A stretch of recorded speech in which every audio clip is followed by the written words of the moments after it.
to the Unhappy Teacher podcast, where we rethink education and uncover life's true lessons that shape us. Here we dive into powerful conversations that go beyond the classroom because life is the ultimate teacher.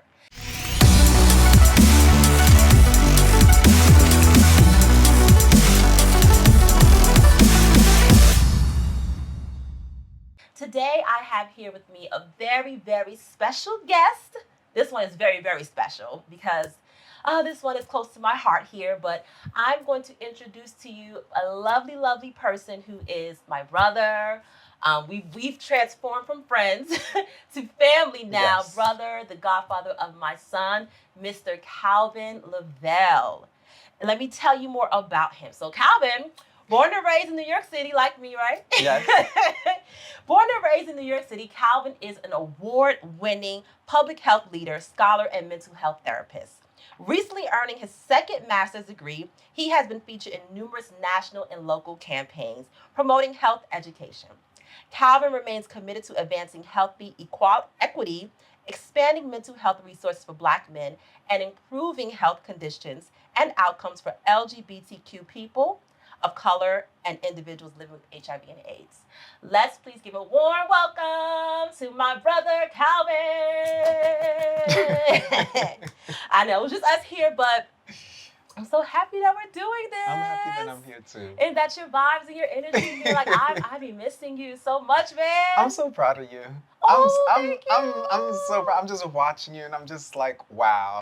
Oh And my I was God. saying, I was even saying that on the ride here, just watching your growth. I'm just in such awe, and I'm also thankful. There's tremendous gratitude because I know you root for me, Yes, and I know that you support me. We support each other, and yeah, I'm just really us being here in this moment is so incredibly affirming. We like grown, right? We grown. We grown. We grown. Remember when we were kids and we would always talk about Oh my like what's gonna goodness. happen when we grown? Yes, but Be what's here. even funnier is that, you know, we manifest moments, definitely, Yes, but we yes. thought like when we were like teenagers, we were going to be MTV VJs. Yeah. Like we Oh knew my it. God. We knew it. Like it was like, I don't know, like there was not a doubt in my mind that I was just going to be called one day to take over for Lala or something. Yes, but I'm sorry. I don't want to mess up the flow, but I got talking into the camera. We used to leave school and go to TRL, Yes, and we used to go to the award shows. Yes, and we would. thankfully. Yes. Do you remember like when we was on? Was it the bus one? And we would see like Jennifer Lopez. Yep, we had to go to And- yes. Or when? Oh my gosh! Remember when Mary J. Blige she performed Yes. in And the she was- Rockefeller? yes, in the middle of the And we Rockefeller. saw her come up the elevator and we got Yes. so excited. Those were the moments to live for. Like, I'm just so thankful that we Wow. had those experiences. We really did. We Yes. had some amazing experiences. Can I share one of Please. I just So, go back down memory lane. this is a real personal story I'm gonna tell you, but this really speaks to friendship, how we looked after each other even as kids. So do you remember the night when I got dumped for the first time? Oh boy. When I tell y'all, I was a mess. I was a mess. I'm not gonna go into every details, except that was the day we got our first tattoos together. Yes. But I'm gonna skip ahead to that was also the very first time I ever got drunk. Yes. And I remember, and I was also a driver at that time, but by that time I was at your sister's house. Yeah, And I had got drunk and it was time for us to go home. And then I had grabbed the keys and I was like, no, Ma, if you hear this story, hey, please, this is just leave for 5 minutes and then come back. But then I grabbed the keys and then I'm like, all right. And then all I remember is Courtney was like, oh no, this is like in the movies. No, somebody take the keys. And you grab the keys and I don't know if it was you or somebody else. Y'all put me in the backseat. Y'all drove, because y'all were sober, y'all drove the car to my house, parked the car, made sure I got into my house, Yes, into I the remember bed. this. I remember this vaguely. And then, yes. so I don't know, you have to tell that part of the story, but there was another car, so I'm guessing that you all got in the other car and left. But you all made sure I got home safely, and I woke up like it was like nothing happened. Okay, there are many stories where we have looked after each other, but I really want to give space for that. That's how thankful, I'm getting chills even talking about it. That's how thankful I am for our bond. Yeah. Because that's a moment where things could have gone left real easy, but we looked after each other. We looked out for each other. And now, 20 years later, it's been 20 years. 20 years, right? Time flies. I think it's Jesus, like more. 25. Jesus, something around there. But all this time later, you know, I'm so thankful for you. And I'm just so proud of you. I feel like I'm gonna say that many times in the hour, but yes, that's how much you mean to me. Oh, and of course, the same. I was just, it's funny because this week, and maybe for the past week, I've been really like just exploring my relationships, like my friendships. Since moving to Atlanta, I mean, I came here like, no friends, very little family. And so just really trying to just build myself. And I focus so much on my career, the things I wanted to do that as I'm doing the work on myself, I realize that, man, like, it gets lonely. It gets really lonely sometimes. I miss my friends. When I say my friends, I used to be like, no, I have friends, but they're all in New York. Or now, we're all displaced in different cities and things like that. I'm grateful for the ones that I do have here, but like, we're spaced out. Like, they live hours apart, so it gets lonely. And then I start to think like, man, like, it's hard to make friends as an adult. And so I try to figure out, okay, what's wrong with me, what happened, because I know I had a lot of trust issues and things. And so for the longest time, I kept thinking that I don't trust or want friendships because I'm afraid of them hurting me. When I realized it's the other way. And this just came to me where I realized that I am a little wary about friendships or about that deep connection because I don't want to disappoint them. I don't want to do something unknowingly to where they dislike me now or I did something to them. And, because it's hard. Everyone doesn't have that communication where it's like, if you did something to me, let's just talk about it, or like, hey, I haven't heard from you and I feel this way about it. So I realized that I've been, kind of keeping myself a distance from really keeping that connection because I don't want people to expect more of me than I can give.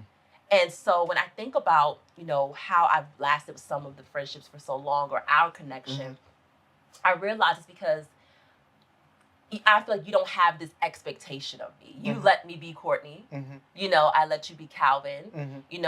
We speak when we're able to. And when we do, it's like, oh, I just can't wait to tell you everything that's happening. It can be months, but it's like we spoke yesterday. Yeah, but it's how some relationships have that dependency to where it's like, if I didn't speak to you yesterday, my whole world is falling apart now and you're a bad friend. And I've experienced that one time and I was like, oh no, I can't have friends like this. So I realized that has been a challenge for me where I'm not connecting as much as I want to with people because I'm more afraid of like, ooh, I may not live up to what their standard of friendship is. And so I just say that because I think, our friendship sustained over the years because we've always had this high emotional intelligence from young. and we respect each other. And we love each other. And we hear each other. I'm not thinking, oh, I don't hear from you for a month. That equates to, oh, she doesn't love me. Right. If I don't hear from you in a month, I'm thinking she's busy. She's handling her business. And if it gets to a point where I'm concerned, I pick up the phone. Right, simply. How you doing? Yeah. What's up? Sending you a text. Are you okay? You good? All right. All right.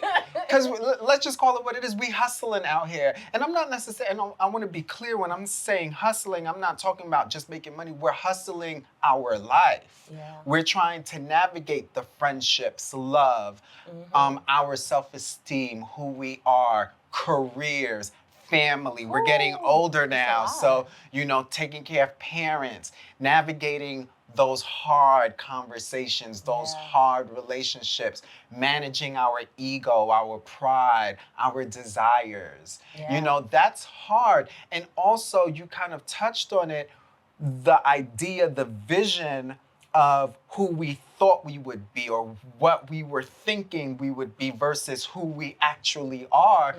There's a process in navigating that and coming to terms and rectifying, like, who am I? And then once you figure that out, am I okay?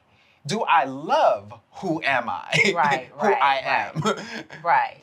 And then that's process.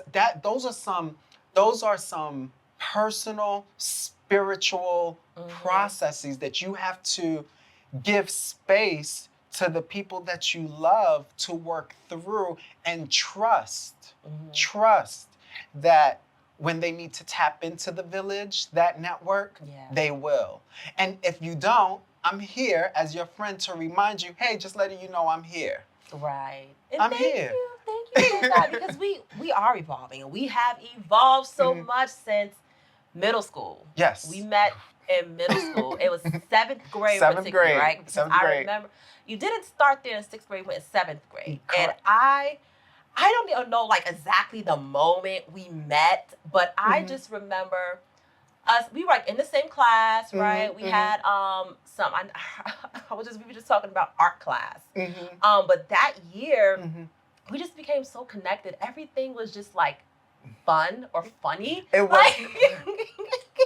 Like, I think what it was, you can really learn who your people are in sometimes state of chaos. Because that particular year, we had a different principal. I think our homeroom class, we had like three different teachers.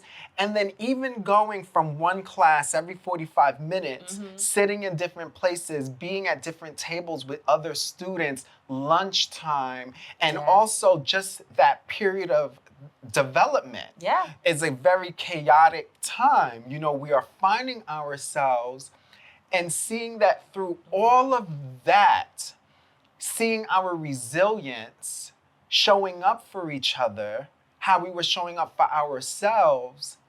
And then when we realized eighth grade, then high school, we went to a different high school. Yeah. But yet we realized, wait, we can still maintain this partnership, Exactly. this And we friendship. didn't have no cell phones like that, did we? No, we did not. We did.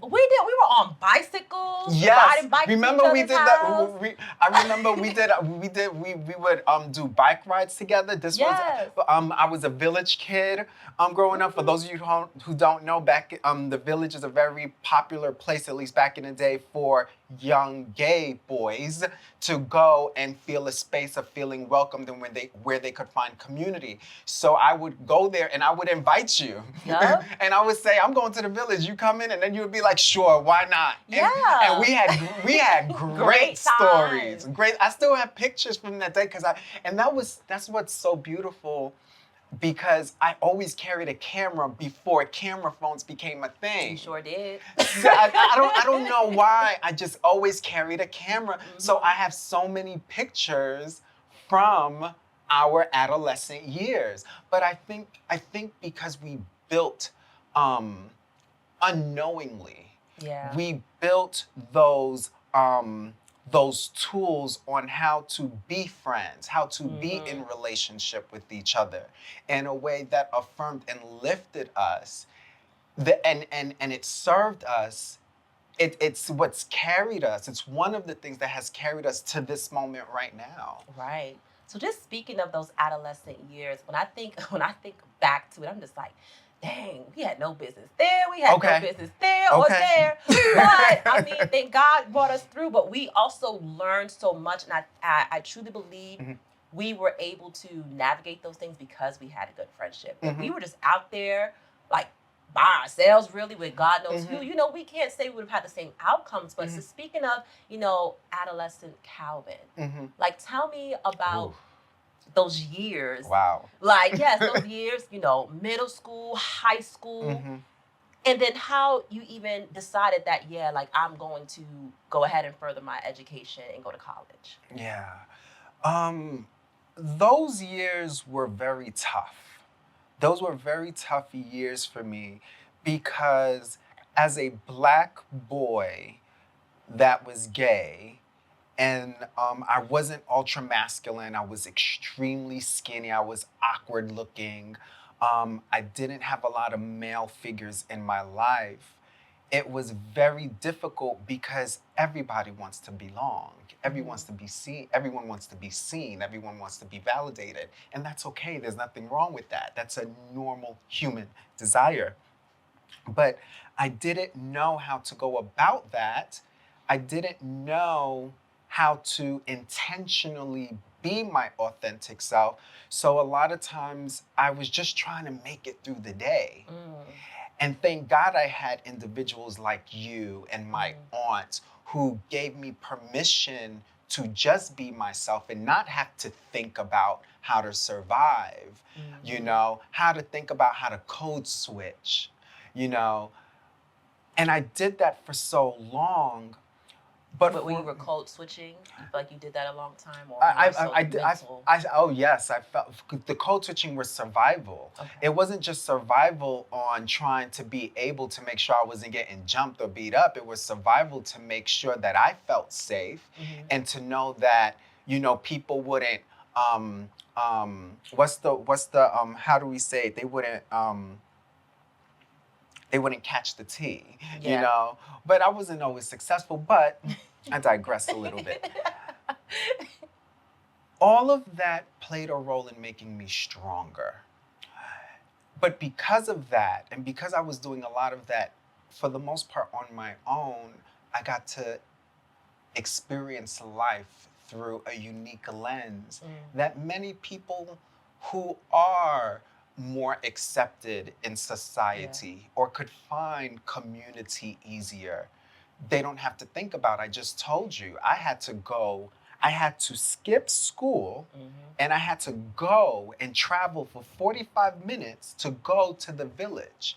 And this is before cell phones. So that means I went to a specific area with no adults knowing so I can pray that I would run into other people I would know, which was my community, which were other young men who were homeless, who were kicked out of their homes, many of them who were HIV positive, many of them who were part of the ballroom scene.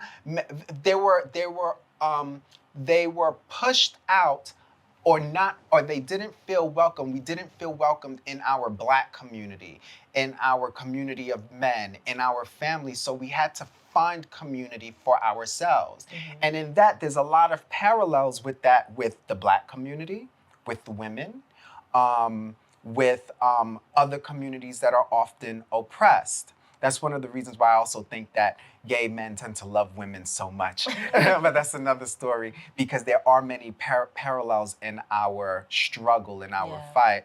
But all of that made me stronger because I got to see the world through a lens that, okay, here's what adults are telling me, but here's what I'm seeing. I'm learning about sex, I'm learning about drugs, I'm learning about love, self, showing up, how to defend yourself. I'm learning about all of these things from the world. From the world. And so do you think, well, I mean, you just said it, you know, you're learning from the world, but when you think about just even high school, your high school, do you feel your high school was a place at that time where, was there a safe space created? Were there even classes that talked about some of these worldly things and in a real world perspective, not just, hey, don't do drugs and stay protected? But that's a lot of what it was. That's a lot of what high school honestly was. High school was, for me, it was a place for me to just go to school, get decent grades, and leave. I tried to find community, and sometimes I Mhm. did, but it wasn't my place. Yeah. I did not feel seen. It's so much that I don't know if you remember, I skipped the junior year of high school. I graduated a year You early. did, and I forgot that. I Yes. forgot I that, and I could, was I actually mhm. my next question was going to be, well, did you ever contemplate just like quitting or dropping out of school? I never thought about quitting or dropping out, but I'll be completely honest, I Hmm. thought about suicide. During that time. Yeah. Yes, particularly in my senior year, I thought about it because it was just so hard. It was Mhm. so tough. But what got me through is one, it's really important that we all have anchors or find those anchors. So, an anchor can be your mom. An anchor is something to live for, something to get you through the day. And for me, my anchor was I have something to live for. Like all that Mhm. there is a purpose out there for me. I didn't know, but I knew that there was a purpose. Now, in retrospect, I know what that purpose Yeah. is, and we'll talk more about that as we have our conversation. But I just knew inside of me there was more. Mhm. So I got up. I got up. I stood up. I really started to figure myself out. I'd like to tell whenever people ask about my adolescent years, I tell them I didn't Yeah. really start figuring out myself until the early 20s. So if you Mhm. like go back and look at pictures of me from way back then, I have on the fitteds, I have on the baggy The clothes. jerseys, Yeah, right? and don't get me wrong, there's nothing wrong with that, but that was representative of an archetype that I felt like I had to stand in to get by. And I had to realize that I was enough. Yeah. I was enough. I had to unlearn Mhm. a lot of what I thought I had to be, what people told me I had to be. And I realized that no, I'm enough and I can do this my Yeah. way. But then it was about how do I go about doing that? And once I got to that place, that's where the journey really started. That's when I was riding the bike without training wheels.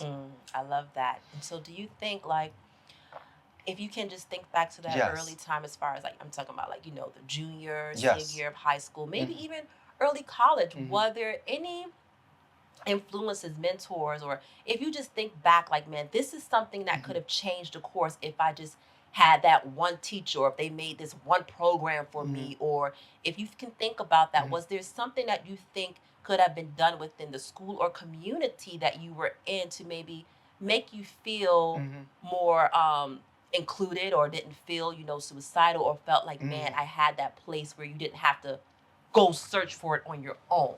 Yes. I think creating spaces where young people feel seen.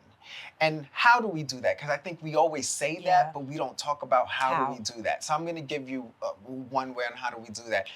Be mindful of your shame. Be mindful of your stigma. Be mindful of your beliefs because that informs how you operate. That informs what you choose to do. Hmm. So, for example, why is it that in sex class, in sex ed, we're only talking about heterosexual penetration, Hmm. vagina, and the genital area? Why are we only talking about that particular type of sex? There's many different forms of Right. sex. And Whether I guess do Mhm. we know, is that even included in health education today? Do we know? Like, have they have they when fixed it? well, listen, I can't speak about now, but then, to my knowledge, no, Definitely that not. was Yeah. no. How do we create space where we can talk about things and we don't put shame on it? Let's talk about, you know, um, let's expand our language and our minds on how we are approaching love, acceptance, being in the shared space, the demonstration of masculinity and femininity. Hmm. Let's talk about our Black boys and not feeling that they can't cry. Right. I was just listening to a podcast today Yes. about that. But, you have such extensive, knowledge and health education. Do you think our schools today are, or do you think our schools today should have that responsibility to have those type of courses or classes where we're teaching about, the different types of sex or, equality, some of the things that you just mentioned? Do you feel that is a responsibility of the schools or of communities or outreach programs? Where do you think it belongs? Here's my thing. Nothing operates in a silo. We are a village. There are schools, there are churches, there are clubhouses, whatever the case may be. If we are pretending that life isn't happening to all of us, we are going to reap what we sow. If we are not clear about our shame, we're just going to pass on the shame to the next generation. So are we going to keep doing things the same way, knowing the outcome that it's going to produce? Or are we going to say, hey, we might need to do something different? Yeah, I definitely think, go ahead. I apologize, but I want to make sure I answer your question. Yes, I do believe that in schools, we need to talk more about life occurrences and life skills. So I want to be clear. I'm not just talking about sex. I'm talking about why is it that we don't know about finances, loans, mortgages, investments. I knew you was going there because I was just thinking the same. So many things that we are not teaching our kids about life in general that they have to get out there and figure out. Yes. Like, why am I 32, 33 years old just now trying to figure out what a mortgage and financing is? Like, why did I have to wait so long? What happened? What happened? And so that's part of what made me just so unhappy with the education system, because I felt like I was just becoming part of a problem. Like, I'm here just putting a Band-Aid and a mask over some of the real world issues, and I'm trying to teach you how to think critically, but there's some basic skills that we don't have about reading and writing, okay? And I want you to think like this, okay, we can get there, but I gotta teach you how to survive, how to live out here in this world, give you some basic skills, and then I can build on that for sure. But we're not being realistic at all. We're not, and I think we have to be clear. I personally and professionally feel that the public school system is designed to produce people that can just go into the 9-to-5 workforce. It is not a place to produce entrepreneurs. It is not a place to produce creative thinkers, people that inspire to try new things, innovators. And unfortunately, that has to occur in the home because it's not happening in our public school system. And we have to be mindful of, if you have a kid, a child that is curious and asking tons of questions, we don't demonize them, we don't punish them. We encourage them, ask questions. Here's how to ask questions. Here's the space where you ask questions. All of those questions, write down all of those questions, and we're gonna carve out time and we're gonna go through all of that. Okay, right. You are running around the place all the time. I'm not going to punish you for being active. One of the things that I loved about the conversation you and I had the other day about what you did with your son is that you noticed that he was active, so you found a place for him to release that energy in a productive way. These are crucial skills that many of us as adults don't have. But what you want to even know what's worse? Do you remember middle school? We had recess. They don't have that. They do not have, like, literally kids are going from 5th grade to 6th grade and expected to be inside of a building all day with no windows. Let me know when there are some classes that got a window, maybe if you're lucky, but you're inside all day with no windows, and then you get to lunch, you scarf down a 20-minute meal real quick, and just like, oh, it's sunny. No, but you ain't going out there. Let me take you back inside. And so I was like, I'm taking my kids outside after lunch. And Yes. apparently people started following suit and it became a concern. Like, oh, that is not what we do here. The kids have to earn. Let me tell I was like, I need air. I need to go outside. And kids are modeling you. Kids model what they see. We're talking about boys that are flipping over. Why do you think they're now at 1 o'clock in the afternoon going crazy, flipping over, don't want to listen? Because we didn't do nothing with them all day. It says, sit down, be quiet. Sit down, be quiet. And I was like, this is... They need exercise. I'm not even mad at them. I'll make them give, like, you want to go do push-ups? You want to go outside and walk? Go. I can tell you how many times, Courtney. So I go to the gym. I work out about 4 times a week. And when that's I'm why you get no buff there. I promise you, I promise you, it's about mental health. It's one of my non-negotiables on self-care.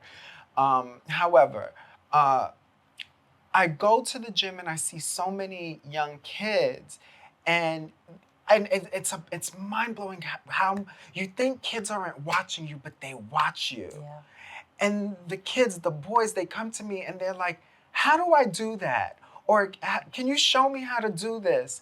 Or they're watching me, and then I'm in my zone, and I look and I'm like, every time I switch a workout, they're switching a workout.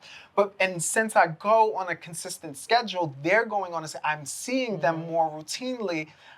It's like I've built a community of young people where now I'm giving them tips. But the beautiful thing is that there are men and women who are more proficient in physical education or working out, that if they see me, they'll tap into me and say, actually do it this way. Yeah. Or, how you doing today? I didn't see you yesterday. What's going on? But all of that is us teaching each other discipline, doing things the right way, patience. It's not about, don't worry about me lifting the 150 weights. It's okay if you can't do that now. This is what serves me. Yeah. You're at 50. That doesn't make you lifting 50 any less valuable, any less worthy of what you're trying to achieve towards your goal. You focus on you. Sometimes, I heard this quote. I really wish I remembered where I got this quote. Sometimes it's not about how high. Sometimes it's about how low. It's not, I didn't start at 150. I had to start at the 50. So it's okay to start here and work your way up. Appreciate the progress. Appreciate and honor each step. Because if you skip steps, you're going to waste time. You're going to miss out on crucial and critical information that you need. So when you get to where you need to get to, you'll feel confident to stand in that place. Yeah, I definitely think that is a lesson that can be applied, that our youth today need all around. Because and adults. And adults for sure. Because we are in the microwave society. We want everything now, quick, fast. How can I get there? And sometimes, like you said, you have to go through the process. You have to appreciate the progress. And sometimes you can't skip steps. You have to learn this to get there. And so many times we don't want the basic foundation. We don't want the basic knowledge. We want to get there. But we do not understand or see just the steps of getting there. Pay your dues and do the work. I always use, you're gonna laugh at me, but I always talk about Beyonce. Because people oftentimes, they just see what she produces, but they don't see the work. And I'm like, y'all do realize that she spends like 2-3 years on working on tour. Exactly. She didn't just pop up.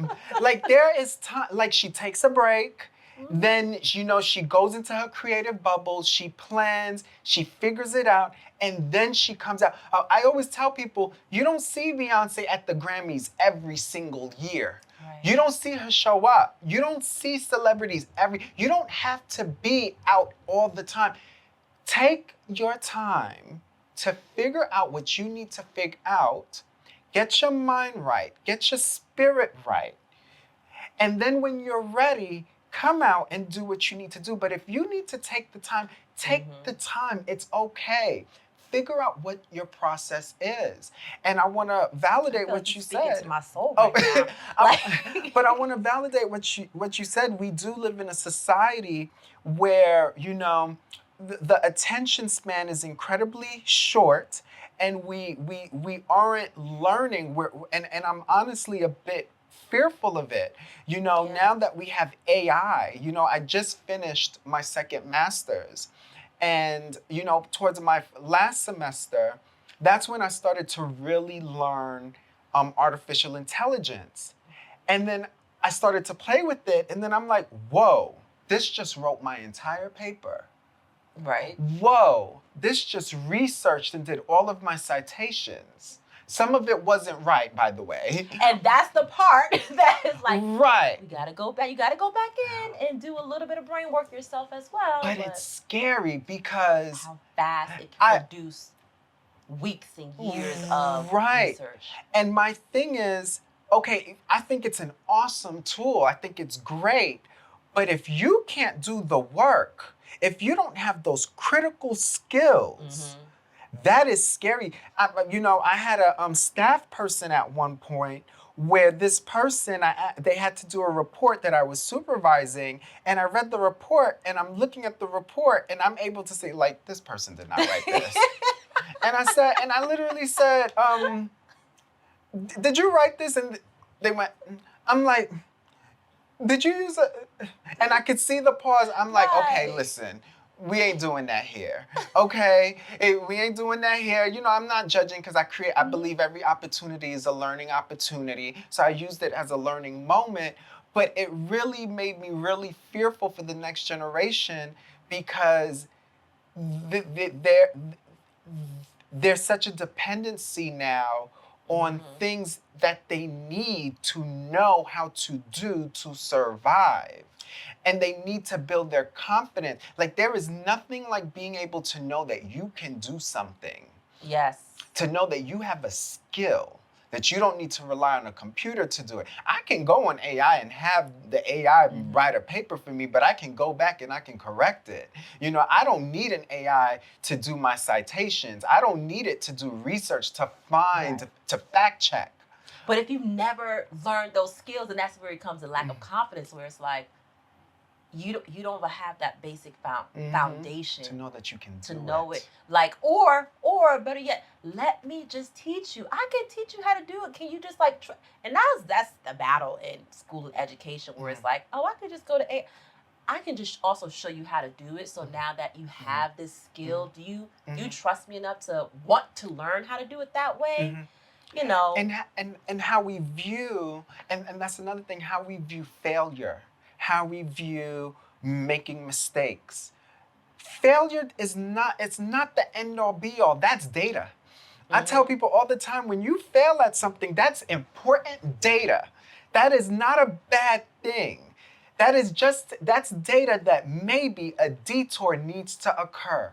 Ooh, that's the word. That is information that, okay, you attempted something, it didn't work. What did you learn? Okay, now try it again, but this time apply the information that you learned. And let's see how much further we get. Yes, let's see what happens there.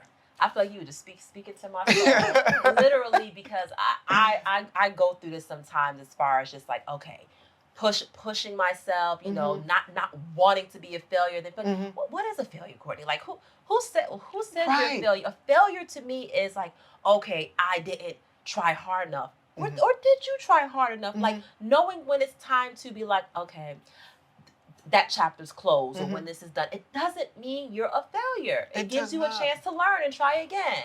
And so I definitely battle with that sometimes. I always say, you know, we do live in a society where we show everything and the world is judging us in some way or form.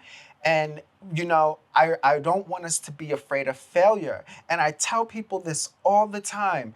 Find whoever it is that you look up to that has achieved something great. Like, learn their story. I promise you, in their story, it is full of things that they failed out at, things that they've tried, lots of people telling them, no, no, you can't do it. There is no, I have not heard, please tell me, I have not heard any story where their journey to success is linear. It's a straight line. Yes. Journey to success is a squiggly line. Yes. You're going back, you go back, you have to take some steps back, you have to pause, you have to reevaluate, you have to figure it out, and then you get there. You earn your stripes. Unfortunately, as people of color, as people who are often marginalized and oppressed, our flight is harder. However people want to gloss over it, that's what it is. We're not making this up. Okay? Period. Let's just nip that in the butt. But the truth of the matter is, you know, you're gonna get some brick walls, you're gonna get some broken bridges along the way. You will figure it out. And I tell people, anyone that laughs at you, that judges you negatively because you fail or because you make an error, they have not tried anything new. Because if they are someone that has tried something new and has had the courage to pursue something that has never been done before, they will not judge you or push you down or belittle you. They will encourage you because they will understand what it takes. They will encourage you. Yes. So whenever I'm like, you don't listen to the people that aren't in the ring with you. You don't listen to them. Those are the people that are watching you and that are admiring you, but they don't have the courage to say that. So it's easier for them to judge you because they want you to be in their mindset. What makes leaders, think about the great leaders are the people not in front or on the stage at the pedestal. It's the people in back of the room. It's the people that are sitting down. The people that don't feel like they have to speak first. It's the people that listen and then they speak last. I'm telling you, you are speaking a word to my soul, and I appreciate that, and your message is on time. I mean, you know, you're speaking from your heart, but it's like ding, ding, ding, like God, like that's what I needed to hear. Like I've been praying for that, and again, like you stay a part of my tribe. You gonna stay a part of my tribe. We are in each other's tribe. Because I really thank you so much for that. But I want to switch it up. Yes. I want to talk more about your advocacy and public health education and the work that you've been doing there. So I believe that I am very fortunate. I have a lot of privileges, and I believe that, you know, because I have certain privileges, there is some responsibility. I'm not going to say I have total responsibility, but there is some responsibility that I use my privileges. I use the spaces that I'm in, the roles that I'm in, to be able to benefit others that may not have access or they don't have the resources that I know that if I was their age, I could have had. So I decided, you know, a long time ago to be an advocate and to use my voice, to use my education, to use my resources in a way to create more opportunities for others. So whether that is, okay, I have mentees, you know, showing other young Black gay boys that they can have relationships with other men, and it's not about it being about sex and it being about them being preyed on. It's about taking away the shame from sex. Like, no, you don't have to be ashamed of having your desires. It's okay. You're human. It's okay. But I want you to make smart decisions, well-informed decisions. I don't want you to have to learn through trial and error like I did. You know, if I can You know, if I have a portfolio where I apply for funding and, you know, I can make sure that we make sure that people who often don't learn about the funding opportunities because they may not be the biggest organization or they may not have the grant writers that the bigger organizations have. I'm going to make sure that, hey, you need to also know about this. I'm going to make sure that they are added to the listserv. I'm going to make sure, to the best of my ability within the parameters that have been given to me, to make sure that equity is running through all of the work that I'm doing. I'm going to make sure that, okay, if I know, perfect example, that if I'm in a classroom where I am the only Black person and I have a teacher, this literally happened. I have a teacher that literally says that socioeconomic status and race are the same types of factors of how of when people are discriminating against.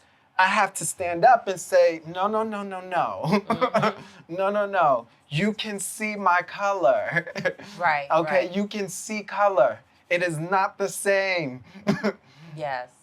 Because I recognize that I have to say something because I'm in a room of other students who are white and they've never had an opportunity to hear This side. this side. And it gets uncomfortable. It's extremely uncomfortable. It's the flight that we have to do on a daily basis. When do we speak up and how do we speak up?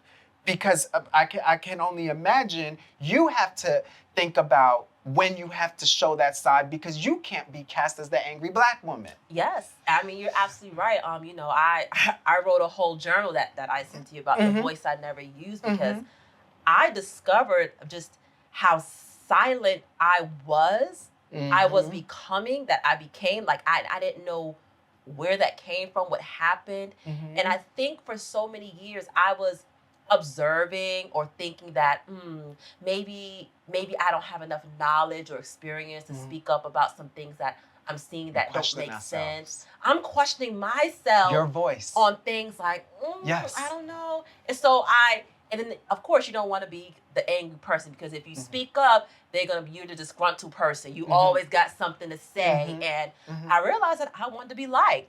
And so once I got fed up because I literally became sick of myself and realized this is not me. I don't like it. Like I'm ill. My soul is ill because I'm playing a part that makes no sense. And so I had to start speaking. And eventually it was like, you know what? I can continue speaking, but I need to remove myself from this situation because I don't think I could be a big player and really tell the truth as I need to say. Now, I always say, I make a reference to Joe Clark from Lean On Me, that movie, where it's like, if y'all make me a principal somewhere, y'all better, I'm not shutting up. Every news outlet gonna be in here. Like, I am not gonna play with your agenda. No. I'm not. I can't do it. And that was where I said I needed to just back away for a moment, take time, unlearn some things, relearn, progress. And, you know, I could probably still see myself maybe education later on, but I would now have the tools. I'm now standing on confidence to speak clearly and have it communicated effectively. So I get that 100%. We are definitely, we're hearing each other. For many years, I would make myself small because I didn't want to make other people uncomfortable. Let me be clear so people can really understand what I'm saying. I wouldn't talk about who I'm dating because I didn't want to make people uncomfortable. I would be mindful of my gender expression because I didn't want to make people uncomfortable. I wouldn't necessarily talk about my work because I didn't want, because it's built around sexuality and public health, and I didn't want to make people uncomfortable. I wouldn't speak up even if I knew something was right, but it would require people to own their feelings and their role that they played in whatever was going on. So I would just be silent until I decided I'm not doing that anymore. I'm taking responsibility for my feelings, for how I'm showing up, for the role that I'm playing. And if you want to participate in relationship with me, you need to do the same. And if you choose not to, that's fine. I'm gonna leave you there and I'm gonna go handle my business. Right. But that's the requirement if you wanna participate in my life. Yes. I don't own your stuff. I'm gonna own my stuff, and let's be in relationship with each other. Yes. That's how for me we build trust. That's how we show care to each other. That's how we show love. You respect me enough to not put your stuff and make me responsible for it. That is love. Yes. Yes. I always tell my mentees, be very mindful of when someone says I love you. Because you need to learn what their version of love is. I hear that. I know we're going off on a tangent. But I want to go back to like you talk about like your mentees. So Yes. so I assume some of the mentees are of course younger, maybe high school, college age students. What is one I guess you'll say, what is one of the biggest things that you aspire or hope for them with the work that you're doing right now? Oh, that's easy. I tell them this all the time. Every time I do something for them, because oftentimes they're like, Dad, they call me Dad. They're like, Dad, I want to do something for you. I said, no. You don't have to do anything for me. I said, when you get in my position, you pay it forward. You pay it forward to the next generation. I don't need anything. I'm good. I am doing for you what my dads, my chosen dads, did for me. They listened to me. They supported me. They gave me insight. They provided me a home. They feed me. They were there for me when I needed them to be there for me. So I'm able to do that for you. So when you get into a position, you pay it forward. Right. Stand in your greatness. I teach them all the time, know your power, know your voice. Know that doesn't mean you're better than the next person. I'm not trying to create little monsters now. But what I am trying to do is instill let them see and know and own and speak their greatness without any shame.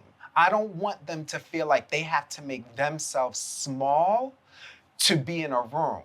But I do want them to be mindful of how your presence, when you walk into a room, pay attention to what it does to that room. It is a privilege to get to know you, to be in your space. Wow. And when you know that, it shifts how you operate with people and the people and how they operate with you. You are instilling confidence, knowledge, self-awareness, and they're definitely going to appreciate and love you for that. They're going to come back. And they teach me things too. Yeah, I'm pretty sure to keep you hip, right? To keep you hip, because you're like, that's what they're doing now? Awesome. I know your mom be blown like, what? That's Oh what my God.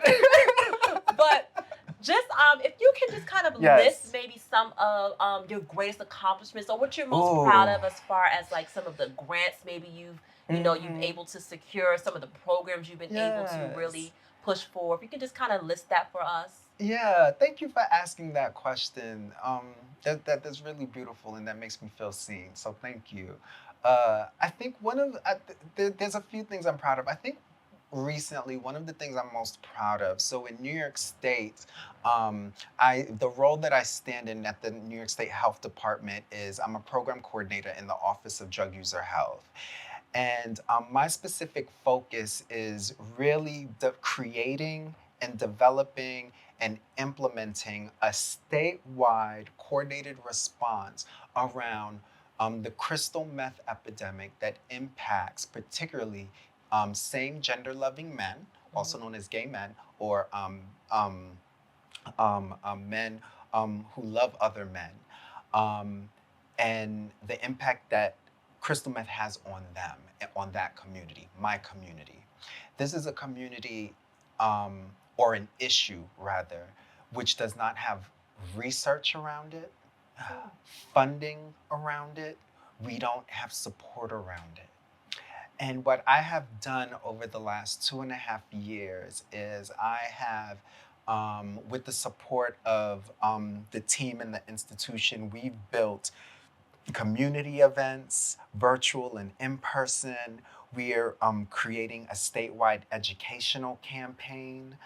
I've worked with community organizations, particularly in the upstate region, which had no services, funded two agencies, one called Evergreen Health Services and Trillium Health, where they are building comprehensive programs for this community, for my community, where they are accessing housing, mental health resources, counseling, food and nutrition, medical services, referral, engagement, and care. These are life changing services that can really shift the dynamic for an individual, not just to feel seen, not just from a spiritual perspective, but from being healthy, making smarter decisions. And you know what? I will say life or death. Right now, we are dealing throughout the country, we are dealing with a fentanyl crisis. Yeah. Where substances such as cocaine and other drugs are being laced with illegal substances such as unregulated fentanyl. And, people are dying from it. And we are in a crisis because it's happening now. And we're not seeing the data reflect that. We're not seeing it on the news the way that we say it. I'm just going to be blunt. If it was a white young girl, we would see it probably on the news, but we won't necessarily see it if it's a brown or black person. Right. So what my role is doing is educating my community and trying my best to get the resources out there so that way people can make informed decisions. And hopefully improve health outcomes. So that is one thing that I am super, super, super proud of that I'm doing right now. And then another thing that I'm really proud of is securing my LP to practice therapy. One of the reasons why I decided to be a mental health therapist is because I wanted to see more therapists that look like me. I felt that we are lacking in this profession. There are experiences that are unique to me that is important that we have people in the profession that understand those dynamics. So my hope as I continue to build my platform as a therapist is to be really intentional with ensuring that we reduce the shame and stigma that exists around mental health in communities of color, but we increase access, not just from an equality standpoint, but from an equitable standpoint, that we increase access, mental health resources to communities of color to access. Yes. And so if people wanted to get more information or resources, where could they find that with some of the programs or company that you work for? Absolutely. So I'm going to steer everyone to my Instagram page. Feel free to shoot me a message. I do check it every day. However, I may not respond in that moment. Be patient with me. I do see all of my messages. Blue, BLUE 3C. I try to curate my social media in a way that shows that I am a whole person. So I share things about my personal life, my professional life, my family life, because I'm not one dimensional and I don't want to pretend to be. Yeah. I make mistakes, I fall, I am not perfect. But what I will say is I do try my best to get up and try to get through the day with integrity and with honesty. and have open conversation in a way that promotes and lifts us up and affirms us. That is what I do with my social media platforms, and I hope that translates, because we can have an intention, but we don't always know if it lands Yeah. that way. Yeah. So when you do go to my Instagram page, I hope what you will see is that you see a whole person. There's been many. I've been through breakups in the past. I've shared that too. I've shared my when I've graduated. I've shared that. Photo shoots. I share that because I'm a whole person. Yes. And thank you for being a whole person and always being transparent. And before we get out of here, I would Yes. like to know, because you posed this question Yes. and I'm running with it and I love it. Okay. What do you think society needs to unlearn Whew. as a people? What is something that we need to unlearn? That there's many things, but I think the thing that comes to surface right away is we don't have to do things by ourselves. We don't have to do things by ourselves. There are moments where you may feel like you are alone. You are not alone. And I say this as a therapist who hears people's stories all the time now. Yes. Oh, you'll be very surprised at how many people are going through whatever you think you're going through. We are not alone. And know that you're enough. That was the biggest thing personally that I had to learn. Yeah. And I'm still learning. I want to be clear. This is something I work on every single day. I am enough. I don't have to lead with my credentials. I don't have to lead with my job. I don't have to lead with my finances. Me, Kalvin Leveille, is enough to be in any room and deserving of it. I am worthy of love. I'm worthy of acceptance. I'm worthy of a hug. I'm worthy of compassion. I'm worthy of grace. I'm worthy of forgiveness. I am worthy of all of those things. I am enough. Yes. Yeah. Thank you. Thank you. Thank you for your words today, your words of wisdom. And thank you for choosing to be an advocate and to lift up the LGBTQ plus community and the Black community. Thank you for being a teacher, an educator, just sharing, life's experiences, like you said, paying it forward and continuing to put another notch under your belt as far as master, so that you can, I say people who continue like us, for degrees, it's not for like self-loathe, it's really because like we want to do the research and be fully equipped to go in and do the work. Yes. And so I see you, brother. Thank you. And I see you too, sister. I love you. Thank you for inviting me into your space. Thank you for all of the work that you're doing right now. We live in a culture where oftentimes things are done for clickbait. And having integrity and doing things that are positive and that pour soul and positivity into the community doesn't always get the rapid viral moment. And sometimes because we don't always get that response, speaking from personal experience, it can feel like, is what I'm doing worthy? Right. Is it enough? I'm here to tell you it is necessary. It is needed. We need you. I am proud of you. We are proud of you. I love you, and you are enough.